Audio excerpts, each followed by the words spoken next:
So a question people have all the time is, well, what is this Section 1 clearance? What is this all about? What are you looking for? And I'm going to hit a few of them here. I guess what's the difference between a Section 1 and a Section 2 item that you find?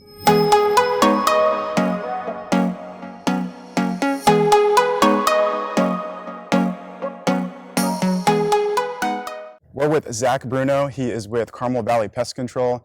And we have to say, these guys are probably the best termite company out there, and actually pest control company out there.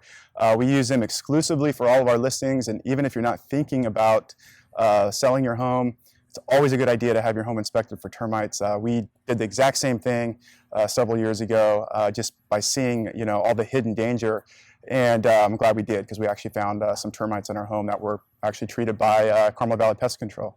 So, Zach, I kind of give a little bit of an intro, but yeah, tell us a little bit about yourself, how long you've been with Carmel Valley, and exactly what you guys do. Sure, thanks.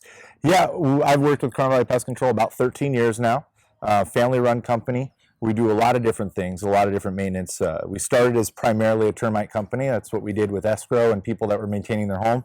And then we got into the areas of normal maintenance, rodents, ants, and pest control in general, the normal issues that people are dealing with every day. Right, right. And that's kind of, when you look at the people that we use for our listings or people that we recommend out there, to use just in general maintenance or anything around the house, that's, you guys pretty much meet that same profile. It typically is a smaller company. It's not a large franchise. We like that ability to have that kind of hands-on approach. You're not a number. You're definitely a valued client, and they really care about the service that they're providing. So, so that's why we kind of partner with Carmel Valley, and I don't know, probably 10 years. Cindy's behind the camera there, probably 10 years at least. And so a question that people have all the time is, well, what is this Section 1 clearance? What is this all about? What are you looking for? And I'm going to hit a few of them here. I guess what's the difference between a Section 1 and a Section 2 item that you find? Yeah, absolutely. That's one of the most common questions we get, Section 1, Section 2. Right, right. What we have to do. A lot of homeowners just think it's an automatic tent no matter what, and then homeowners don't realize what's involved. And so it takes an inspection to realize what Section 1, Section 2 is. Section 1 is going to be actual activity we see, damage, and evidence. So it's actually a problem that's established. Right. It's wood that's damaged. It's termite activity that's going on right now, or it's evidence of that's going on. Like we find dead termites a lot. That's evidence. It's not really activity. It's evidence. And then Section 2 is sort of, we can say, a warning. It could lead to something: water staining, stucco deteriorating, grout where water can intrude in the house. Not so much a prime concern at that moment, but something that people should look into to protect in the future. Okay.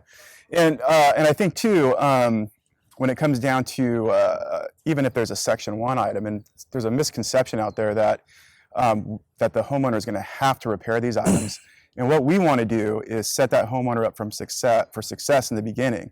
So 99% of the offers that that person's going to receive on their home is going to request a Section 1, an inspection, and then a Section 1 termite clearance right out of the gate.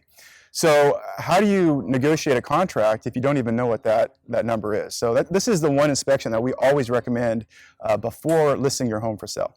Now, to perform another inspection, a lot of people don't trust that, but in the industry across the board, we haven't had any pushback for selecting our own termite company. So you shouldn't be concerned about somebody else wanting to come in with their own termite company and finding more items. But if they happen to, that's okay. Part of what you guys offer is you guys do warranty or do provide some type of, security for the home seller, and more importantly, I guess, the home buyer. Is that exactly? Yeah. What you're saying has been such a backwards thing in the industry until recently. Right. Is the way they've changed now Section 1 clearance. It's really important that the buyer's comfortable. Right. And we've always understood that from the beginning is the seller wants a termite company that they trust because they don't want to pay extra. They want to pay what they need to do. Right.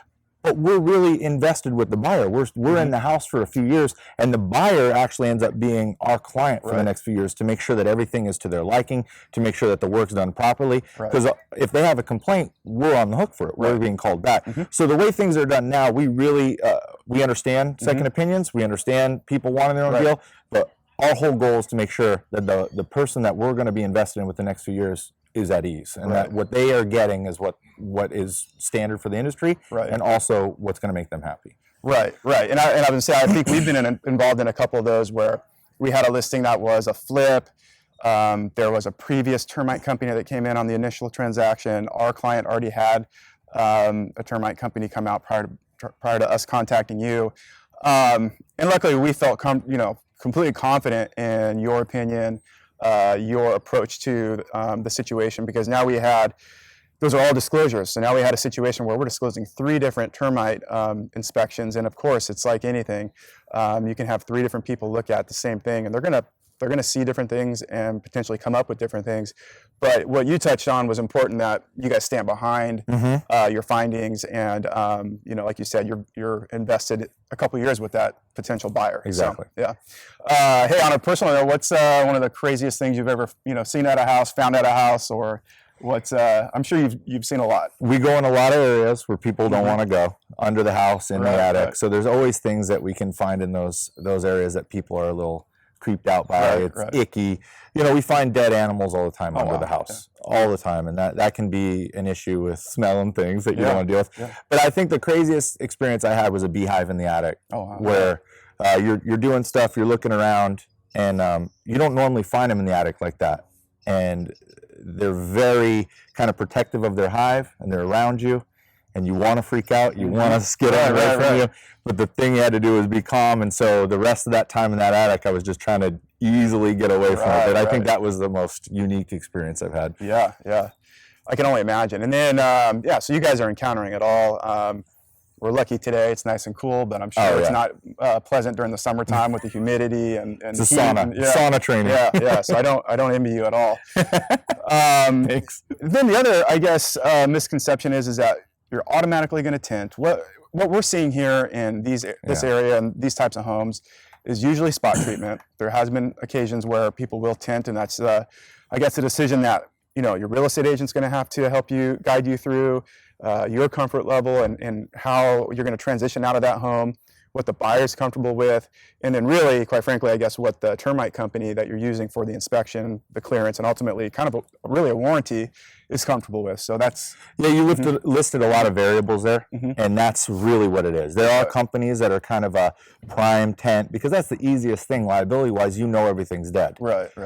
But for us, we're family run. We're more of a common sense thing, like what really needs to happen here? Do we want to damage somebody's roof? Do we want to try to deal with plant life when they have vines? So everything plays a part. The biggest issue is how much termite evidence is there. Not every house needs to be tented. That's just common sense. So it's what about there? Are we willing to? We see evidence on the outside, the inside. Is there a chance that it's areas we can't see? Are we willing to take that liability on? So when we find just a little bit of evidence, it makes common sense that you would just spot treat. When we find it in every corner of the house and in the attic, that's a different issue. Then we run into houses where, like we said, solar panels, a really fragile roof, obstacles. I mean, we've had houses with koi ponds under the house and coming into the house. We've had houses where they have trees growing through the house. We're going to kill all those plants. So that's when we go through, well, this is the options. You can tent, or we can do spot treating to make sure we're not damaging the essence of the house. We understand a fume can take a toll on the house itself. So that's where it's all part of what the inspector is willing to recommend. Yeah, and that makes perfect sense. And that's one of those things where I think sometimes the impression is that real estate agents put the sign in the front yard and the home is sold, but there's so many things that come up, and there's so many different ways to handle it. And that's really, I think, I know that's why people hire real estate agents, is to help them navigate those issues and come up with really common sense solutions that really work for all parties. Because the last thing you want is to have your home in escrow. You've taken your home off the market, and now you're in limbo, and have somebody who's willing to shut down a complete transaction because of a termite issue. So it really shouldn't happen.